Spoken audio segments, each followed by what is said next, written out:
ఓం శ్రీ రామచంద్ర పరబ్రహ్మణే నమః. భగవద్బంధువులందరకు హృదయపూర్వక నమస్కారాలు. ఓం శ్రీ రామచంద్ర పరబ్రహ్మణే నమః. ఆపదామపహర్తారం దాతారం సర్వసంపదాం లోకాభిరామం శ్రీరామం భూయో భూయో నమామ్యహం. ఓం శ్రీ రామచంద్ర పరబ్రహ్మణే నమః. శ్రీ వాల్మీకి రామాయణం అయోధ్యాకాండము 110వ సర్గ యందలి గల 1వ శ్లోకం నుంచి 36వ శ్లోకం వరకు గల అన్ని శ్లోకముల యొక్క వచన భావసారాన్ని వశిష్ఠుడు సృష్టి పరంపరను ఇక్ష్వాకు వంశ పరంపరను తెలిపి జ్యేష్ఠుడే రాజొగుట యుక్తము అని నిర్ణయించి రాముని రాజ్యము స్వీకరింపుము అని పలుకుట అనే కథగా విందాం. రామునకు కోపం వచ్చినట్లు గుర్తించి వశిష్ఠుడు ఈ విధంగా పలికాడు. జనులు ఆయా లోకాలకి పోతూ తిరిగి వస్తూ ఉంటారు అని జాబాలికి కూడా తెలుసు. కేవలం నిన్ను అయోధ్యకు మరలింపాలి అని మాత్రమే అతడు ఈ విధంగా పలికాడు. ఈ లోకం ఎలా పుట్టిందో చెబుతాను విను. సృష్టి ప్రారంభంలో అంతా కూడా జలమయమై ఉంది. దాని మీద భూమి పుట్టింది. అటు పిమ్మట దేవతలు బ్రహ్మదేవుడు పుట్టారు. ఆ బ్రహ్మదేవుడు వరాహరూపం ధరించి భూమిని ఉద్ధరించాడు. శిక్షితమైన బుద్ధి కల తన పుత్రులైన మరీచ్యాదులతో కలిసి అతడు ఈ జగత్తునంతటను సృష్టించాడు. బ్రహ్మయే వరాహావతారం ఎత్తి భూమిని ఉద్ధరించాడు అని కూడా పురాణాలలో ఉంది. అందుచేత విష్ణువు అను పదమును అజ్యాహారము తెచ్చుకుని అతడు వరాహావతారమున భూమిని ఉద్ధరించాడు అని పూర్వ వ్యాఖ్యాతలు చెప్పినట్లు గ్రహించవలసిన పని లేదు. శాశ్వతుడు, నిత్యుడు, వినాశము లేనివాడు అయిన బ్రహ్మదేవుడు పరబ్రహ్మ నుండి పుట్టాడు. బ్రహ్మదేవునకు మరీచి, అతనికి కశ్యపుడు కుమారులుగా పుట్టారు. కశ్యపునకు సూర్యుడి కుమారుడిగా పుట్టాడు. పూర్వము ప్రజాపతిగా ఉన్న మనువు సూర్యుని కుమారుడు. మనువు కుమారుడు ఇక్ష్వాకువు. మనువు మొదట సమృద్ధమైన ఈ భూమిని ఎవరికి ఇచ్చాడో ఆ ఇక్ష్వాకువే మొదటి అయోధ్యారాజు అని తెలుసుకో. ఇక్ష్వాకువునకు శ్రీమంతుడైన కుక్షి కుమారుడిగా పుట్టాడు. కుక్షి కుమారుడు వికుక్షి. వికుక్షికి గొప్ప తేజస్సు కలవాడు ప్రతాపవంతుడు అయిన బాణుడు పుత్రుడిగా పుట్టాడు. బాణునకు గొప్ప బాహువులు కలవాడు గొప్ప కీర్తి గలవాడు అయిన అనరణ్యుడు పుట్టాడు. సత్పురుషులలో శ్రేష్ఠుడైన ఈ అనరణ్య మహారాజు రాజ్యం చేస్తున్నప్పుడు అనావృష్టి గాని దుర్భిక్షం గాని కలగలేదు. ఒక్క దొంగ కూడా లేకుండా ఉన్నాడు. అనరణ్యునకు మహాబాహువైన పృథువు అనే రాజు, పృథువునకు త్రిశంకువు పుట్టారు. వీరుడైన త్రిశంకువు సత్యవాక్య వరము చేత శరీరంతో స్వర్గానికి వెళ్ళాడు. త్రిశంకువునకు గొప్ప కీర్తి గల దుందుమారుడు, దుందుమారునకు గొప్ప తేజస్సు గల యువనాశ్వుడు పుట్టారు. శ్రీమంతుడైన మాంధాత యువనాశ్వుని కుమారుడు. మాంధాతకు మహా తేజస్శాలి అయిన సుసంధి పుట్టింది. సుసంధికి ధ్రువసంధి, ప్రసేనజిత్తు అని 2 కుమారులు పుట్టారు. కీర్తి కలవాడు శత్రు సంహారకుడు అయిన భరతుడు ధ్రువసంధి కుమారుడు.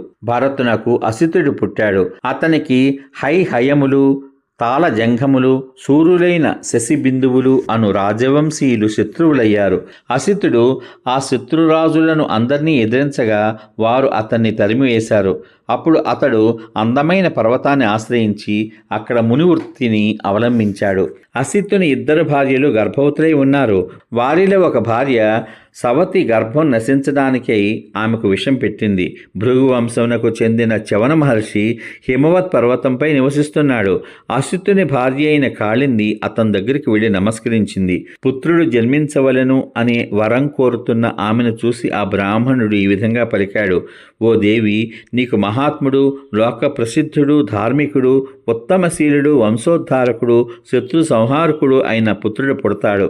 ఆ కాళిందీదేవి చాలా సంతోషించి ఆ చవన మహర్షికి ప్రదక్షిణం చేసి అతని అనుమతి పొంది ఇంటికి వచ్చి పద్మపత్రముల వంటి నేత్రములు కలవాడు, బ్రహ్మ సమానమైన కాంతి కలవాడు అయిన కుమారుని కన్నది. ఆమె గర్భాన్ని చంపాలి అని ఆమె సవతి విషం పెట్టింది కదా. ఆ పిల్లవాడు విషంతోనే పుట్టడం చేత సగరుడు అయ్యాడు. ఆ సగర చక్రవర్తి యజ్ఞం చేసి యజ్ఞాస్వాన్ని అన్వేషించే సమయంలో పర్వములలో పొంగి ప్రజలను భయపెడుతున్న సముద్రాన్ని తవ్వించాడు. సగరునకు అసమంజుడు అనే పుత్రుడు కలిగాడు.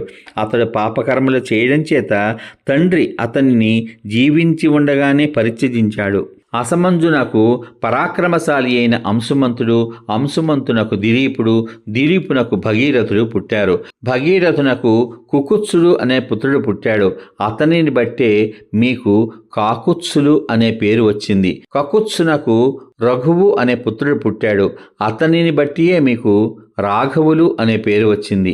రఘువు పుత్రుడు తేజస్శాలి అయి పెరిగి లోకంలో పురుషాదకుడు, కల్మాషపాదుడు, సౌదాసుడు అనే పేర్లతో ప్రసిద్ధుడయ్యాడు. కల్మాషపాదుని పుత్రుడు శంఖణుడు. అతడు తండ్రితోనే యుద్ధం చేసి ససైన్యంగా నశించాడు. శంఖణుని కుమారుడు శ్రీమంతుడు, సూర్యుడు అయిన సుదర్శనుడు. అతని కుమారుడు అగ్నివర్ణుడు. అతని కుమారుడు శీఘ్రవుడు. అతని కుమారుడు మరువు. అతని కుమారుడు ప్రశుశ్రువుడు. అతని కుమారుడు మహాకాంతిశాలి అయిన అంబరీషుడు. అతని కుమారుడు సత్యవిక్రముడైన నహుషుడు. అతని కుమారుడు పరమధార్మికుడైన నాభగుడు. నాభగునకు అజుడు, సువ్రతుడు అనే 2 కుమారులు. ధర్మాత్ముడైన దశరథ మహారాజు అర్జుని కుమారుడే. రాముడను ప్రసిద్ధ నామధేయం గల నీవు ఆ దశరథుని జ్యేష్ఠ కుమారుడవు. అతని రాజ్యంపై అధికారం కలవాడవు. అందుచేతవో రాజా, నీ రాజ్యాన్ని నీవు గ్రహించి ప్రజల్ని పాలించు. ఇక్ష్వాకు వంశీయులలో జ్యేష్ఠపుత్రుడే రాజవుతాడు.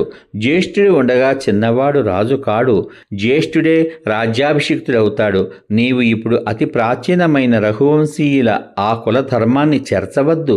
అధికమైన రత్నాలు, విశాలమైన రాష్ట్రాలు గల ఈ భూమిని నీ తండ్రి వలె పరిపాలించు అని వశిష్ఠుడు శ్రీరామచంద్రునితో చెప్పాడు. సమాప్తం.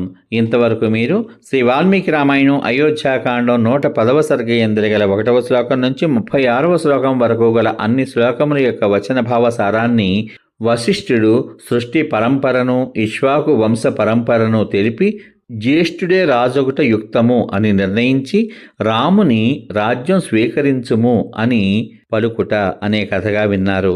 రేపటి భాగంలో శ్రీ వాల్మీకి రామాయణం అయోధ్యాకాండం 111వ సర్గ యందు గల 1వ శ్లోకం నుంచి 32వ శ్లోకం వరకు గల అన్ని శ్లోకముల యొక్క వచన భావ సారాన్ని వశిష్ఠుడు నచ్చబలికినను రాముడు తండ్రి ఆజ్ఞ మేర దళంచకపోట చూచి భరతుడు ప్రాయోపవేశమునకు సిద్ధపడుట, రాముడు అతనికి నచ్చజెప్పి అయోధ్యకు మరలిపొమ్ము అని ఆజ్ఞాపించుట అనే కథగా విందాం.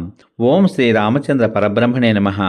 శ్రీరామ రామ రామేతి రమే రామే మనోరమే సహస్రనామ తత్తుల్యం రామనామ వరానని. ఓం శ్రీ రామచంద్ర పరబ్రహ్మణే నమః. సర్వే జనా సుఖినో భవంతు. శుభమస్తు. స్వస్తి.